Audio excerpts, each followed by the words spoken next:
छोटा सा गांव था जहां सब लोग बहुत मेहनत करते थे।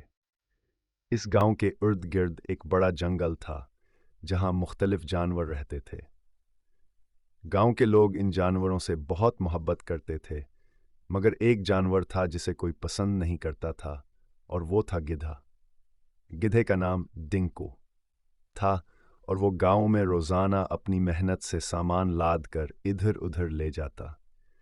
वो बहुत शरीफ और मेहनती था, मगर लोग इसे हमेशा मजाक का निशाना बनाते थे। वो कहते, गिधा कभी बादशाह नहीं बन सकता। जिनको ये बात सुनकर अदास हो जाता, लेकिन फिर भी वो अपना काम मेहनत से करता रहता। एक दिन जंगल के जानवरों के दरमियान झगड़ा हो गया कि उनका नया बादशाह कौन होगा। सब जानवर आपस में बहस कर रहे थे कि कौन सबसे बहादुर, ज़हीन और मेहरबान है। शेरों, हाथियों और चीतों ने अपनी अपनी बहादुरी के किस्से सुनाए, मगर कोई फैसला नहीं हो रहा था। इसी दौरान डिंको जंगल में कुछ सामान लेकर जा रहा था। इसे जानवरों की बातें सुनाई दें और वो रख कर सुनने लगा। बंदर ने मजाक करते हुए कहा, अरे क्यों ना हम गिधे को बादशाह बना दें। सब जानवर हिंसने लगे, मगर बूढ़े दाना हाथी ने कहा, क्यों नहीं, शायद डिंको ही हमारे लिए बेहतरीन बादशाह हो। सब जानवर हैरान हो गए और फैसला किया कि वो डिंको का इम्तिहान लेंगे। उन्होंने डिंको को बुलाया और कहा, हमें बादशाह चाहिए जो सबका ख्याल रखे और जंगल में इंसाफ कायम करे। क्या तुम इस जिम्मेदारी को निभाने के काबिल हो? डिंको ने सोचा और फिर कहा, अगर आप सबको मेरी मदद की ज़रूरत है तो मैं अपनी पूरी कोशिश करूंगा। पहला इम्तिहान था बहादुरी का। जंगल में एक दरख्त गिरा हुआ था जिसके नीचे एक छोटा खरगोश फंसा हुआ था। शेरों और चीतों ने इसे निकालने की बहुत कोशिश की, मगर वो नाकाम रहे। फिर डिंको ने अपनी मजबूत पीठ का इस्तेमाल करते हुए दरख्त को हल्का सा धक्का दिया और खरगोश को बचा लिया। दूसरा इम्तिहान जहानत का था। जंगल में पानी की कमी हो गई थी और सब जानवर प्यासे थे। डिंको ने जंगल के दौर दराज हिस्से से एक पुराना रास्ता तलाश किया जहां पानी का चश्मा था। इसने सब जानवरों को वहां पहुंचाया और सब ने पानी पीकर शुक्र अदा किया। तीसरा इम्तिहान मेहरबानी का था। एक दिन एक छोटा लोमड़ी का बच्चा खो गया और इसकी मां बहुत परेशान थी। डिंको ने पूरे जंगल में जाकर बच्चे को ढूंढा और इसे इसकी मां के पास पहुंचाया। इन तीन इम्तिहानात के बाद सब जानवरों ने फैसला किया कि डिंको ही इनका बादशाह बनने के काबिल है। वो न सिर्फ बहादुर था बल्कि ज़हीन और मेहरबान भी था। यूं गिधा, जिसे सब मजाक का निशाना बनाते थे, जंगल का बादशाह बन गया। डिंको ने हमेशा इंसाफ और मोहब्बत से हुकूमत की और गांव के लोग भी इसकी तारीफ करने लगे। अब वो कहते थे, गिधा बादशाह बन सकता है अगर वो दिल का अच्छा हो। और यूं डिंको की कहानी सबके लिए एक सबक बन गई कि मेहनत, हमत और मेहरबानी से कोई भी बड़ा मकाम हासिल कर सकता है। ख़त्म शद। एक दफ़े काज़कर है, एक खूबसूरत सरजमीन में जहाँ रंगावर ख्वाब बसते थे, एक प्यारी और बहादुर लड़की रहती थी जिसका नाम बारबी था।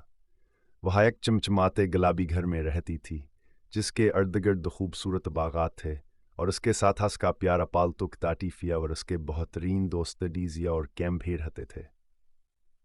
बारबी को नई चीज़ें आजमाना बहुत पसंद था, चाहे वो पेंटिंग हो, मौसीकी बजाना हो या जादुई जगहों की सैर करना हो। एक दिन जब सूरज चमक रहा था और बारबी अपने बाग में काम कर रही थी, इसे एक गुलाब के पौधे के नीचे एक चमकता हुआ सुनहरी चाबी मिली। ये धूप में जगमगा रही थी और इसके साथ एक दिल की शक्ल का छोटा सा तावीज़ लटक रहा था। बारबी ने तजस्सुस से चाबी उठाई और अपने दोस्तों को दिखाई।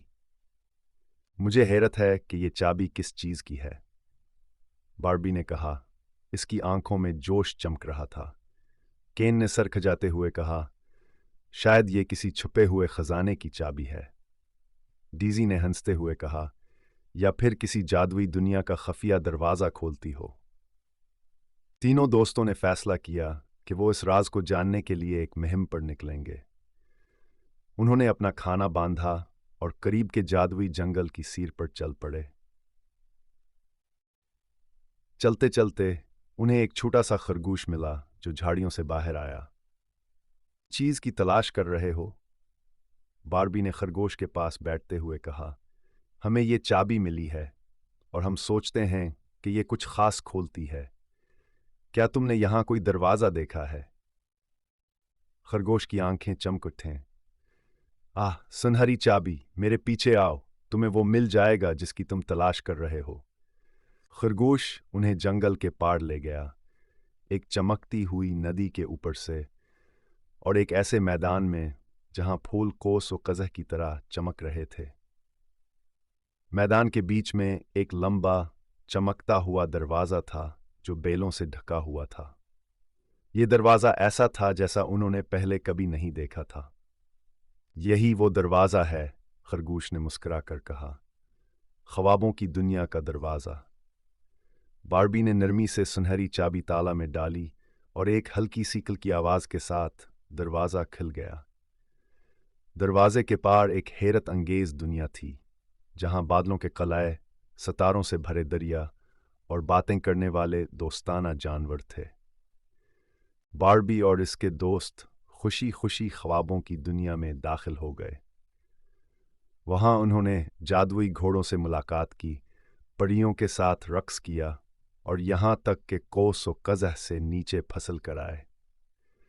ख्वाबों की दुनिया के मरकज में इन्हें एक चमकता हुआ शीशे का महल मिला, जहां उनका इस्तकबाल ख्वाबों की मलका ने किया। इसकी ताज पर चमकते सितारे सजे हुए थे। ख्वाबों की दुनिया का दरवाज़ा खोलने का शुक्रिया, ख्वाबों की मलका ने मुस्कुराते हुए कहा। ये वो दुनिया है जहां ख्वाब हकीकत बनते हैं, और अब जबकि तुमने इसे तलाश कर लिया है, तुम जब चाहो यहां आ सकते हो। बारबी और इसके दोस्त ख्वाबों की दुनिया में इस वक्त तक रहे जब तक सूरज गरूब नहीं हो गया। जैसे ही आसमान गुलाबी और सुनहरी रंग में बदल गया, उन्हें एहसास हुआ कि घर वापस जाने का वक्त हो गया है। ख्वाबों की मुल्का ने बारबी को एक छोटा सा शीशे का दिल तहफे में दिया और कहा, जब भी तुम इस दिल को अपने पास रखोगी, ख्वाबों की दुनिया तुम्हारे साथ होगी। खुशी भरी यादों के साथ बारबी, कैन और डीजी घर लौट आए, ये वादा करते हुए कि वो जल्द ही ख्वाबों की दुनिया में दोबारा आएंगे। और यूं, जब भी उन्हें बड़े ख्वाब देखने और नई जगहों की तलाश का दिल करता, वो जानते थे कि वो हमेशा ख्वाबों की दुनिया का दरवाज़ा खोल सकते हैं। की कहानी एक दफा का जिक्र है। एक छोटा सा गांव था जो समंदर के किनारे आबाद था। इस गांव के लोग ज्यादातर मछलियां पकड़कर अपना गुजारा करते थे। समंदर के पानी में बहुत सी मछलियां थीं, लेकिन एक दिन अचानक मछलियां कम होने लगीं। गांव के लोग परेशान हो गए कि ऐसा क्यों हो रहा है। एक बूढ़े मलाह ने बताया कि वो बचपन से सुनते आ रहे हैं कि समंदर में एक बड़ी और खौफनाक बला रहती है जिसे सीमोन कहा जाता है। सीमोन इतनी बड़ी थी कि जब वो समंदर में हरकत करती तो पानी के बड़े बड़े झाग उठते और इसकी गरजती आवाज़ दूर तक सुनाई देती।